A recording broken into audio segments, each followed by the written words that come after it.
एक धरण होऊ शकतं इथं. दुर्बिणीतून पाहून गोरासाहेब पुटपुटला.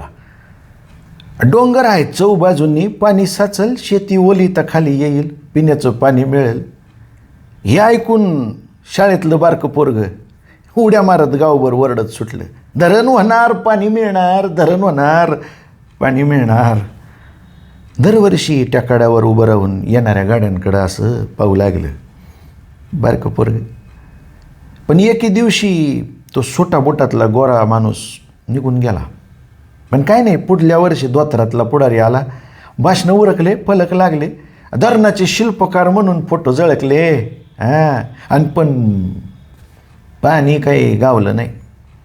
मग पुढच्या वर्षी पायजाम्यातला पुढारी आला, मग गांधी टोपीतला आला, मग पेट्यातला पण आला, अरे अगदी खादीतला सुद्धा आला, सफारीतला आला, आणि जॅकेटवाला पण आला ना. दरवर्षी फलक बदलत होते, त्याच्यावरचे शिल्पकार बदलत होते, योजनेचे आकडे फुगत होते आणि गाड्यांचे दुराळे उडत होते. भाषणं जुनीच होती, ऐकणारी माणसं नेहमीचीच होती. दरवर्षी न चुकता टेकाड्यावर उभा राहून पाहणारा पोरगासुद्धा जुनाच होता.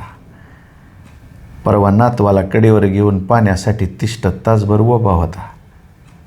काल सभेतून काठी टेकवत घरी परतला तेव्हा काय खुश होता. आज सकाळी खाटेवर शेवटचंच बोलला, तयार राहा पोरांनो, यंदा धरण नक्की होणार, आपल्याला पाणी नक्की मिळणार.